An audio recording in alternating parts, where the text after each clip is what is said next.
Hello students, my self Vinayak. आज मैं आपकी इंग्लिश क्लास ले रहा हूँ और आज का हमारा टॉपिक है from the pied Piper of Hamelin. The writer of this poem is Robert browning. ये एक पोइम है। अब इसके अंदर क्या बताया गया है? जैसे इसका टॉपिक है from the pied Piper of Hamelin. Pied Piper का मतलब होता है बांसुरी वाला। हैमलिन एक जगह है जो जर्मनी में है। वो किसके पास पड़ती है? रिवर वेस्टर के पास, एक नदी है उसके पास पड़ती है। अब मैंने ऑलरेडी अपने प्रीवियस लेक्चर में इसके बारे में आपको बताया है। तो जहाँ से हमने अपने प्रीवियस लेक्चर में पढ़ाना छोड़ा था, आज हम वहाँ से पढ़ेंगे।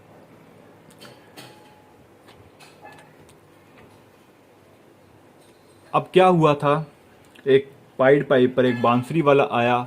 उसने अपनी बांसुरी बजानी शुरू कर दी थी।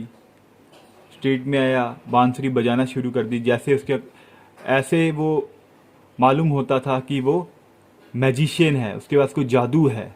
तो जैसे ही उसने अपनी बांसुरी बजाई तो क्या हुआ, आप जब पढ़ेंगे। ग्रेव ओल्ड प्लॉडर्स, गे यंग फ्रिस्कर्स। अब क्या हुआ, जो चूहे थे, कौन से? प्लॉडर्स होता है पर्सन हु वॉक स्लोली, जो आस्ता आस्ता चलते थे, कह सकते बूढ़े चूहे।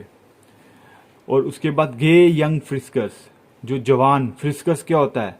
जो प्लेफुली नाचते गाते हुए जो मूव करता है, चलता है।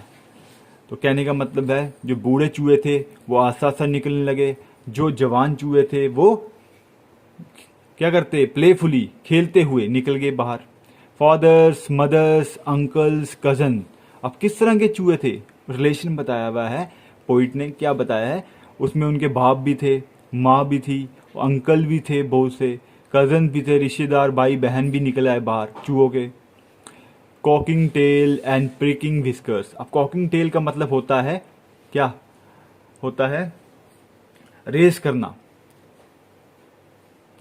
प्रिस्किंग विस्कर का मतलब भी होता है रेस करना। कॉकिंग टेल्स का मतलब यहाँ एनिमल्स की बात की जा रही है। जो चूहे बाहर आए, उन्होंने अपनी जो टेल्स थी, दुम थी, वो क्या किया? ऊपर वो लहरा रहे थे, झूमते हुए बाहर आ रहे थे। Families by 10 and dozens. अब जो उनकी फैमिलीज थी, परिवार था, वो दर्जनों में था। Brothers, sisters, husband and wives. अब किस तरह के, क्या कौन कौन उनकी फैमिली में था? भाई थे, बहनें थी, पति थे, बीवियां थी। Follow the piper for their lives. अब उसके बाद वो क्या कर रहे थे? बांसुरी वाले के पीछे पीछे फॉलो कर रहे थे, इसकी धुन पे चल रहे थे। From street to street he pipe advancing. जैसे जैसे पाइपर एक गली से दूसरी गली चलते जा रहा था, तो उसके पीछे पीछे वो भी चलते जा रहे थे, एडवांस कर रहे थे। And step by step they follow dancing. और चलते चलते उनके फॉलो करते करते, डांस भी करते करते, झूमते झूमते वो जा रहे थे। कौन जा रहा था? वो चूहे, मोटे पतले सारे, जो भाई बहन रिश्तेदार जितने भी थे चूहे उस हैमलिन शहर में, वो सारे पीछे पीछे उसको फॉलो कर रहे थे। और वो क्या कर रहे थे? उसकी जो जादुए मैजिशियन मैजिक था, उस पे धुन पे वो नाचते झूमते गाते हुए चल रहे थे। Until they came to the river Vaisar. वो कब तक उसको फॉलो करते रहे? जब तक वो रिवर वैसर में नहीं आए, नहीं गए। रिवर वैसर कौन सी थी? रिवर वैसर हैमलिन के पास एक नदी है, वो रिवर वैसर है। Wherein all plunged and perish. अब क्या हुआ, जैसे वो रिवर वैसर के पास आए तो वहां पे क्या हुआ?